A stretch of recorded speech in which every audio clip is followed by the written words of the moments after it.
It's a great area. Very, very nice. It's not like the East Coast at all.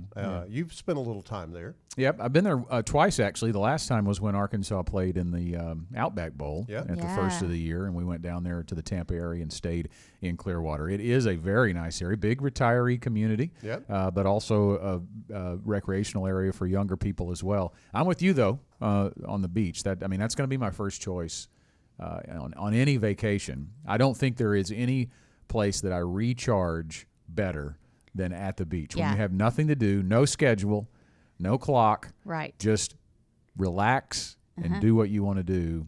Man, I can unwind. The ambiance of the waves, I don't even have to be looking at them. It's just like you can hear it when you're just in a beach town. You can hear it all around you. You know. It's great. And I think there's something interesting about how you get a different perspective on life. And I think about, things, big picture things here at Gen Wealth and the things that we're doing for our clients and what have you. And I come back all charged up with all these ideas, and Janet looks at me and goes, okay, back to reality. You've been to the beach, haven't you? Yes. That's it. A little visionary time you had there on the beach. That's right. Well, it's also kind of a nice little segue into our show content today. We're talking about visualizing retirement. Right. Maybe that is your vision of retirement life on a beach, or maybe it's something else. Two questions kind of to kick things off today for you. How do you approach retirement in your thinking? And what kind of plan do you want? We talk a lot about what kind of plan do you need, and we'll talk a little bit about the advantages of the type of planning we do here at Gen Wealth. But I think it is important to really analyze for yourself on a personal level, what type of plan do you want in retirement? We're going to get into specifics about what we mean by that, but we're going to focus on the 4 L's of retirement. And I'm going to give you all 4 of them right off the top, and then we'll dive in. The first one is lifestyle. The next one is longevity. The third one is legacy. And the final L is liquidity. All right, so think about those: lifestyle, longevity, legacy, and liquidity. As you try to answer the questions today, if you're listening, how do you approach retirement, and what kind of plan do you want? And if you're on our live stream on Facebook or YouTube, you can actually text us. I guess you call it text. You can comment on the live stream, and we'll see that and be able to pass your comments along. Or if you have a question in that regard, you can do that as well. Scott, I think that if you think about those 4 L's, I think about how you view retirement really is about your personality. And I think, Ginger, if you think about stopping work and stopping a paycheck and looking at the balance of your life, however long that might be, do you want to do that based on probabilities, or do you want to do that based on security? I think that's the first key question. Right. Yes. Yeah, absolutely. Whenever we look at probabilities, if you are to borrow one of your phrases, that I don't know where you got it, but probably dug it up somewhere. But if you are on a plane and the pilot says we got an 80% chance of making it here. Yeah, how do you feel about that? Right. Do you still want to? A little uncomfortable, right? Yeah. And I think that's one of the things, Scott. When you understand the concept of retirement, you're not thinking about high stress. You're not thinking about being worried about things all the time. You're not thinking about having that continued pressure of life. You want to enjoy life. When I was in Southwest Florida, everybody was enjoying life. It was you couldn't tell what day it was, because you could if you went over to Tampa. That's a big hustle, city. Bustle. There's a lot of hustle and bustle there. But you go out to Clearwater and you don't know what day it is, because everybody's just relaxed and having a good time. They're on island time out there. That's right. And that is the I think that's a great point, because I always use this.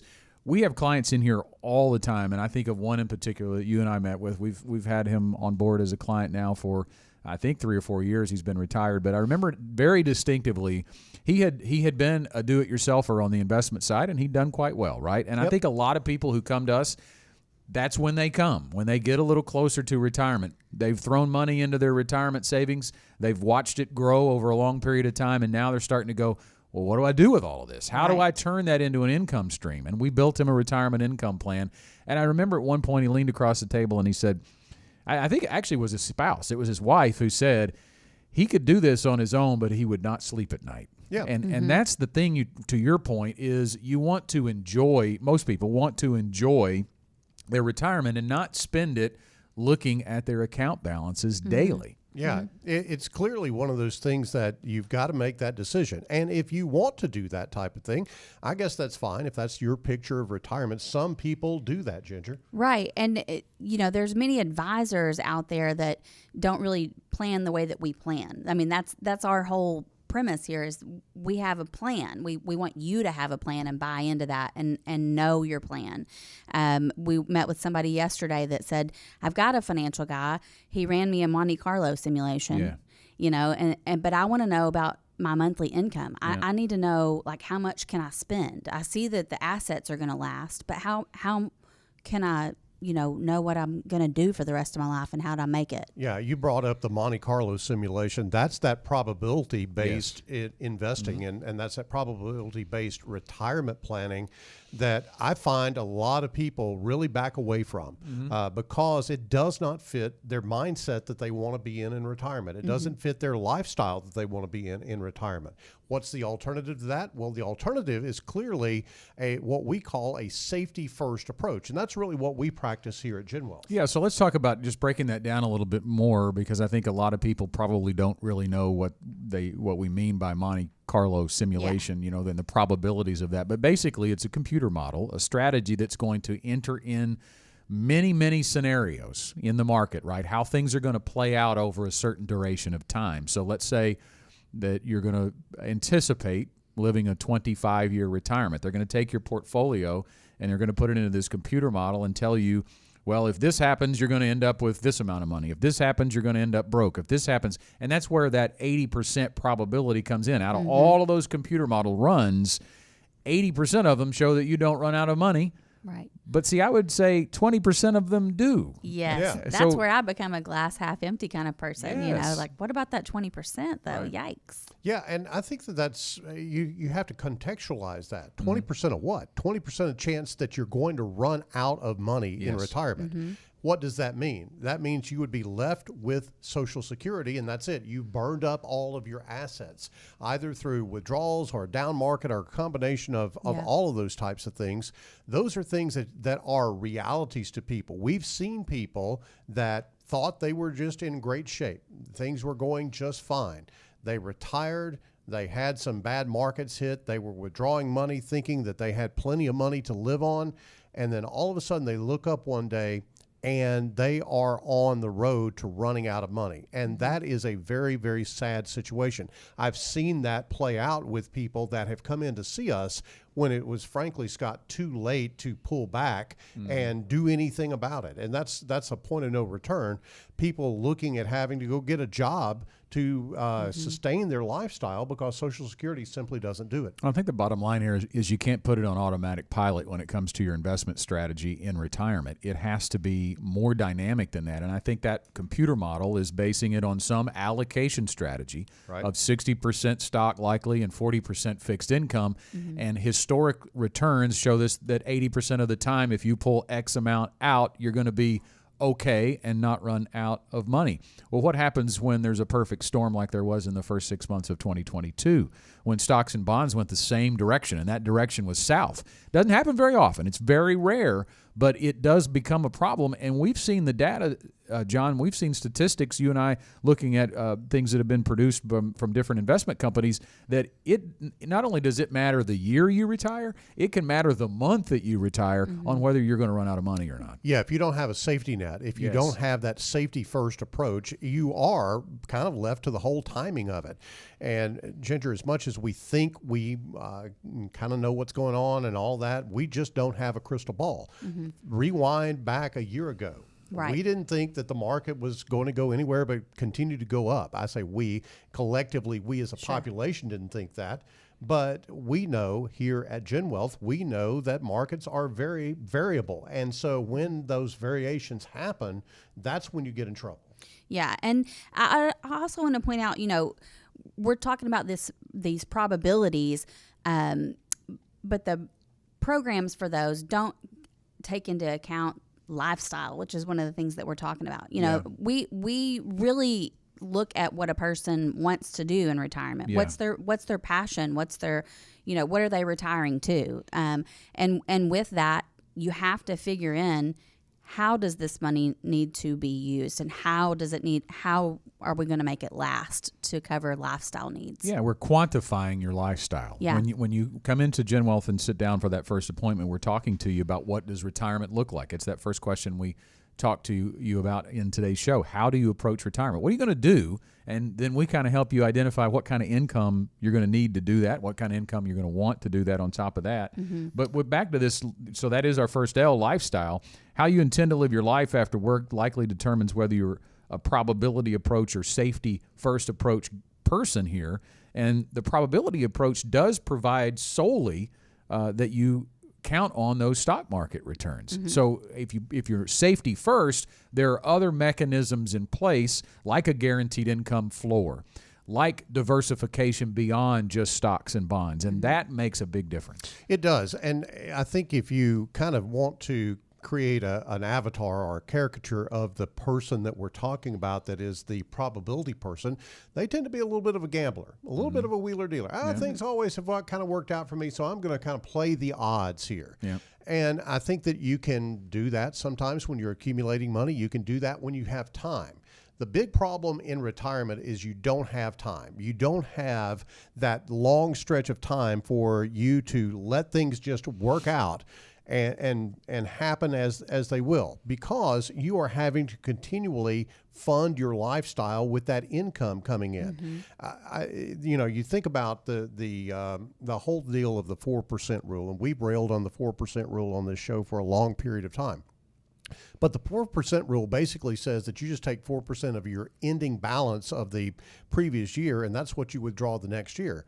Except when the balance goes down, you have to take less income. Well, nobody's really into taking less income in retirement. As a matter of fact, you probably want to take more income, especially when you're faced with all the inflation that we've got right now. Exactly. So there is a fair amount of risk. And one of the big risks in that is a ill-timed market downturn. When you are withdrawing money, then you get into this spin down method that can cause you a lot of trouble. Right. Yeah. Yeah. So the problem with that on the probabilities versus the income stream, the guaranteed income floor, I think really bolsters that, the diversification. Because if you look at, you talked about the ending year balance of your portfolio determining what your withdrawal is, but even that within the year, because ideally you're not going to change that until the next year end. Right. But what happens in 2022 when that portfolio is down maybe 15, 20%? Are you going to feel comfortable continuing to take out an arbitrary 4% if you don't have a dynamic monthly income on paper on purpose? Let's move on to our second L. Yeah. It's longevity. And, longevity is just kind of a fancy word for how long are you expected to live. Throw some numbers at you here. According to macro trends, the average life expectancy in the U.S. now 79.05. Just a little over 79. That sounds like a pretty exact number. But, of course, a lot of things depend, a lot of factors are involved on determining where you're going to land, and much of that is, quite frankly, unpredictable. You can use your family history, your lifestyle habits to make some very well-educated guesses, but we don't know how long we're going to live. And I think that I've used this in a client meeting room, too. I talk to people about that because a lot of times people don't think they're going to live very long in retirement. I think that's probably the prevailing thought, quite frankly. There are some people who think they're going to live a longer time, and family history plays a lot in that. But I think the key here is you have to plan.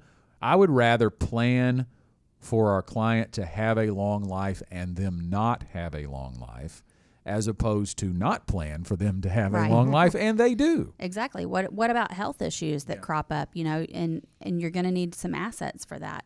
And then also, most of the time, we're planning for 2 lives and not just one. So if you have a surviving spouse, then we need to be able to, one Social Security check is probably going away. The smaller Social Security check is going away at that point, and we've still got to fill that monthly income slot, Ginger, I'm wondering, you sit with clients all day, every day. Is this issue of longevity really on their minds, or do they think about, I'm going to get really old one day and all of that? Or do they, as Scott said, kind of think about, I'm probably not going to live very long. Right. Yeah. You get a mix of people, I feel like. Some people say, and it depends on how they are looking at their retirement. You know, some people say, I want to spend all my money up front. I'm not going to need anything. I'm just going to be sitting in a rocking chair after I'm 80. So I want to be able to enjoy my 60s, maybe my 70s too. And, you know, we have to remind them that really, when you look at retirement, it's like a smile, like like the mouth of a smile. I mean, your assets are like that. You're going to spend more on the front end because you're going and having fun, and then maybe in those middle years you start to slow down a little bit more, but then you're going to need to use some assets probably at the later part of your life because there may be some health challenges, some end-of-life expenses, you know. And long-term care, big part of that as well. Statistics show that a couple who is healthy and who have made it to 65, because we just talked about life expectancy a minute ago being 79 in the United States, but that's from birth, right? So that accounts, that number is the average based on people who die prematurely, right? So if you've made it to 65, you've got a greater than 50% chance of one of the two in the married couple living to age 90 or beyond. Yeah, let me point out to those of us who are of my generation, and will recognize who this is. Ginger wasn't real sure who this was, but Lieutenant Uhura of Star Trek. You remember the communications officer on the bridge who used to always, help the captain communicate with whoever was down on the planet or whatever. She passed away just recently at 89 years old. Wow. She was all into the live long and prosper thing, and probably did both of those. Yeah. But I think that a lot of people think that's not going to happen to me. They think about, I'm not going to go to a nursing home. They think about, I'm not going to get old. I'm going to die, at 75 or whatever the case may be. That's just how they envision it. Your reality could be drastically different, and the whole idea is for you to plan and be prepared for whatever life might deal you. Well, with all those planets that she went to and visited, I'm sure some alien gave her a life extension, serum along the way, right? Must so have. that's how she surpassed the life expectancy. Had to be it. Yeah. So, you think of going back to that probabilities talk. So you think about that in terms of longevity. And if you're relying on a probabilities of an 80% chance of you not running out of money by age 90, well, then technically, if you have $1 left at age 90, you've had a successful probability, right? Or if you have $5 if or you've something got $5. Yeah. So what good does that do you if you live to 91? That's the real issue. Yeah. That's the real gamble of this, is you can work all these computer models and everything, but at the end of the day, reality sets in. And if you run out of money, the next day is pretty bad day. Right. You just don't have anything but that Social Security check coming in. And some people feel like that's questionable. We don't, but we feel like that the government will make the amendments to Social Security to keep it going because the politicians like to get reelected. But the bottom line of it is that a safety first approach will carry you right through that situation where you might not have, the ability to go and travel around the world or the financial wherewithal to go and travel around the world, but you at least will have a sustainable base income throughout your lifetime. Right. And I think it's important to note that with our plans, most of the time we build a 25-year plan. A lot of people are going to be, when you think about a retirement timeline of maybe age 65, well, then you're going to need a 25-year plan, most likely. A lot of people live that long. So, but with that, what if you're still here after that? So we have a backstop at the end of that so that there's some money left over that we can rebucket, for a little while and buy some more time. Yeah. I think that the interesting thing about this, Scott, is that there are probably people listening to this going, yeah, but you don't know my situation, and I've got this going on or that going on, and I'm probably not going to need that money all this long a time. We actually go into that. We actually talk about things. Do you have some health issues that could shorten your life expectancy? We build that into your plan, but we also have to build into that plan, what if those things don't do you in, so to speak? And if those things don't do you in, how are you going to sustain your income? So two of the L's, we've talked about lifestyle, we've talked about longevity. As we go to the third L of retirement, it's legacy. And that kind of comes right out of a segue from the longevity conversation, because Ginger mentioned a moment ago that we plan our retirement income clients to age 90, but they're not broke at age 90. There is a backstop bucket that resets if they live longer than age 90, and it continues. But if they don't, or if they die before age 90, there is what we would call a legacy bucket to pass on. Not intentionally planned for necessarily, but there to serve dual purposes. But what if you are legacy-minded? What have you given much thought to that? Back to our original questions. How do you approach retirement, and what kind of plan do you want? Is it important to you to leave a financial mark, either in your children or grandchildren's lives, or possibly for a charity? So, what do you guys see or hear? What are you hearing in the client meeting rooms these days about this legacy issue? Because it used to be a joke that everybody wanted to be sure that they, that the last check that they wrote before they died bounces, and no more money or anything of that nature. And there's some attitude about, well, my kids are successful, they've got their deal, they're on their own. I want to enjoy my money. What are you hearing, Scott? Well, I think that is still very prevalent, that my kids are successful, they're okay, they don't need my money. And I do think that there does continue to be an overarching theme in this state, in Arkansas, which is where we work, but obviously we're really primarily in the South, so you could extend that through the southern United States, that there's a work ethic mindset that goes along with it, that I worked for this, and this is going to fund my retirement, and my kids can do the same. And anything left over, it's fine for them to get, but I'm not going to intentionally plan to give them a certain dollar amount. However, and I would say that's the majority. I would say, however, that on occasion we're getting a lot of grandkids' education. I want to prepare for that, to give them a leg up to create that work ethic, to build that wealth on their own. So they're not going to give them anything, but they're going to provide for their education. And then there are occasionally some times where we have people leaving money to charity, but I would say that that's it's more prevalent. The charitable part of that is more prevalent in the QCD route, where the qualified charitable distributions, where you can send your RMD tax-free to your charity of choice. Right.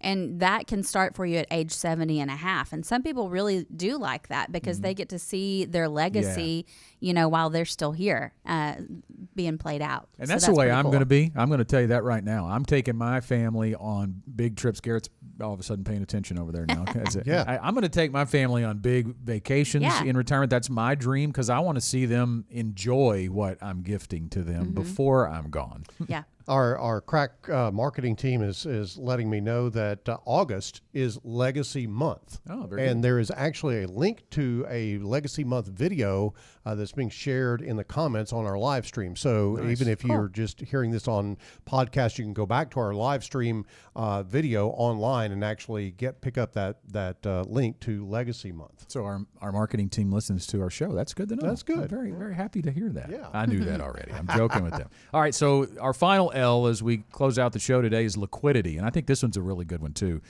The perceived need for accessing all my money in retirement seems to be an impediment to people choosing anything but a probability approach. So let's talk about liquidity. So liquidity basically means I can get to it right now, right? Within a day or so, I've got money in my pocket. And people do, I think, when they enter their final work years and get close to retirement, start to think about having a little more cash on hand than they probably ever have had in their lives. And I understand that mentality, and I think there is some validity to thinking about it that way, that hey, am I going to need to replace a car in the first 5 years of retirement? Am I going to need to have a lump sum need over the next 3 or 4 or 5 years when I enter life without a paycheck? If you do, then I do think you need some money parked on the sidelines in cash. But I think that mentality, Ginger, can go overboard. Yeah. A lot of people will also want to know what is the tax implications of anything like this. And so we definitely will say, talk to your tax advisor, but a lot of times people have that concern, right? Yeah. Well, and I think that here, let me just be the old guy in the room for just a second. I've done this. Thank you. I've done this for 30-something years. And other than very, very constrained investors, people who have, let's just call it less than $100,000, I have never, ever seen somebody need all their money all at once. Right. Yeah. And we have helped thousands and thousands of clients over the years here at GenWealth.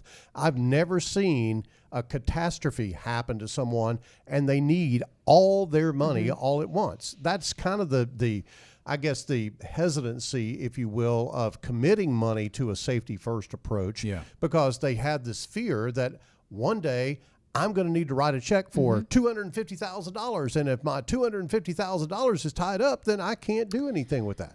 Right. Now, again, could there be a situation? I guess there could. But in most cases, that's not it. What do you have a high probability of? Meeting that regular, predictable, dependable bill payments that you have every month for food, clothing, transportation, shelter, taxes, insurance, all the stuff of life. You've got to think about this from the standpoint of what's more likely to happen to you. You have a need for that regular income and not have it, or the need to write a check for some astronomical amount of money. And to Ginger's point, Scott, the tax impact of that is just almost untenable. Yeah, that's one of the things we've had to walk back with clients on a frequent basis is when they come up to retirement, they say, hey, I want to pay off some debt, or hey, I want to pay off my house, or hey, I want to buy a new car. Day one of retirement, I don't want to take all my money. I don't need it all to be liquid, but I'm going to pull $80,000 out. I'm going to pull $92,000 out of my 401k or my IRA to pay off something. Because I have a $92,000 mortgage. Right, exactly. But you can't get away with that. That's exactly right. So if you pull $92,000 out on day one of retirement, whatever year that is that $92,000 is going to be taxed if it's coming out of a qualified account like an IRA or a 401k at ordinary income tax rate. So think about that. If you leave a job now, we're in the middle of August, and you've been working at a six-figure job before you retired, you and your spouse has been working too. Maybe she's continuing to work. She's not retiring at the same time, which is often. You have maybe made $100,000 to $150,000 in earned income already.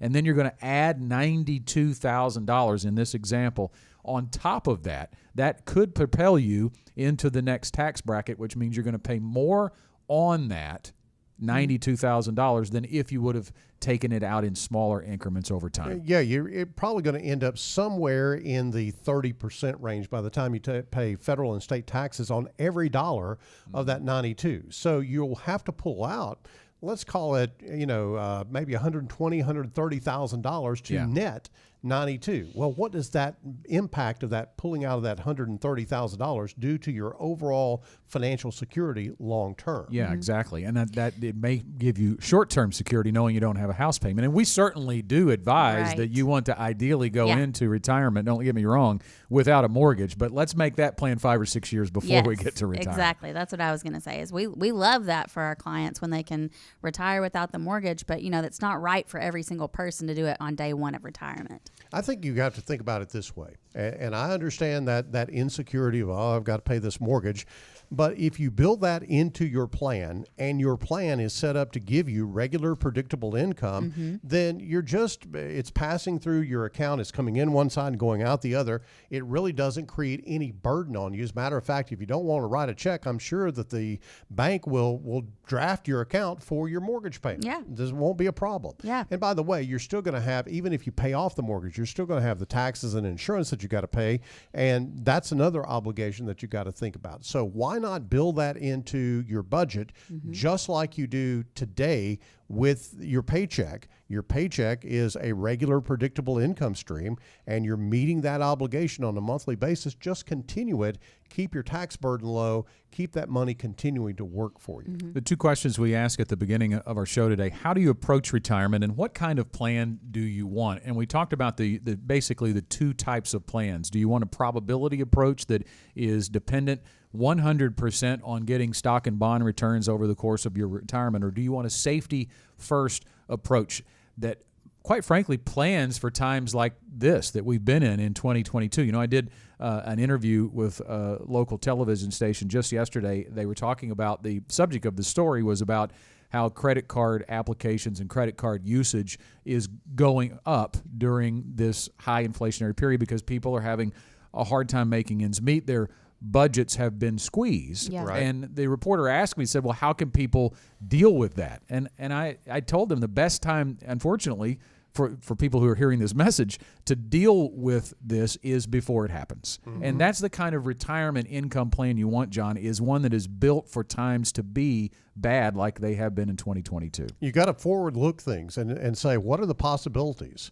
And, one of the things that has happened over the course of the last 6 months or so, we've had clients, call because they hear all the noise in the media and what have you about what's going on in the markets and the economy and all this talk about recession, and come to find out we're not even in a recession, right. From a practical standpoint at least. But they call and they ask the question, do I need to do anything? Mm-hmm. What do I need to change? And our answer always is nothing. We have anticipated this. We have built your plan for times such as this. And if you don't have that forward-looking mechanism in place, that plan in place, then frankly, what you're doing is you're reacting to things. And just like you said, Scott, that's the wrong time to be doing anything, is when something's happening. What you should be doing is doing something prior to something happening, so you have that ability to roll through it without too much problem. Yeah, and if you don't have something in place already, can we please recommend to you the bucket strategy that we really use here at Gen Wealth for income for the rest of your life? Well, and you think about that when you go into a review of that plan right now. If you're in a probability type plan and your portfolio, with the way stocks and bonds have performed in 2022, is down 15 or 20%, what is your message to your client if you're the financial advisor? It's a shoulder shrug, right? We still are working those probabilities, and we're still hoping that things are going to work out. Yeah, chances are things are going to come back just fine. Everything will be just fine. Chances are, and I don't know if you want to live retirement on chance. Yeah, hope is not a plan. That's right. That's for sure. Yes. There's the final bell, so it is time for our final thoughts, and Ginger, we'll start with you. Yeah, so just going right along with what we were just talking about, there's no do-overs in retirement. So, planning at the forefront is crucial to outliving your money, or being able to outlive what you've got, to have liquidity that you need, to leave a legacy if you want to leave it, all of these L's that we're talking about today. Guys, I think that the outcome that you get in retirement depends largely on the preparation. My friend Dan Arnold, who is the CEO of LPL Financial, always says that fortune favors the prepared, and Not the brave. Not the brave, as some people would have us believe. Yes, yeah, that's something else. But fortune favors the prepared, and if you're prepared for what's coming down the pike, if you've had the forethought to think about, okay, this scenario might happen, I need to be prepared for this and not live life on the edge all the time, then you're going to be in a much better situation to be able to respond to those things when they do happen, because you'll be able to sit back and go, we really thought about this before it ever happened. My final thought is we say the word plan so often on this show, I think it can ring hollow sometimes to people, but it is so the truth that planning is the key. Hope is not a plan. If you're in a probability-based plan, if you want to call it that, that's really hoping that things work out. But having a more dynamic retirement income plan on paper, on purpose, that tells you how much you're going to receive every month, also includes inflationary adjusted wages and diversified more greatly. That is the way we approach retirement income planning. What are your chances of a successful retirement? Take the first step by visiting 15minuteretirement.com or text checkup to 501-381-5228. And that's all the time we have for this week's show. We thank you for joining us for the 4 L's of retirement. Hope you maybe can answer one of those two questions a little clearer after today's show. How do you approach retirement, and what kind of plan do you want? We'll see you next time. The Gen Wealth Financial Team is available to you 24/7 at info@getreadyforthefuture.com, or call our offices at 866-653-PLAN. That's 866-653-7526. You should personally consult a financial advisor before making any investment, and no strategy can assure success. Gen Wealth Financial Advisors is an Arkansas-registered investment advisor with securities offered through LPL Financial, member FINRA SIPC.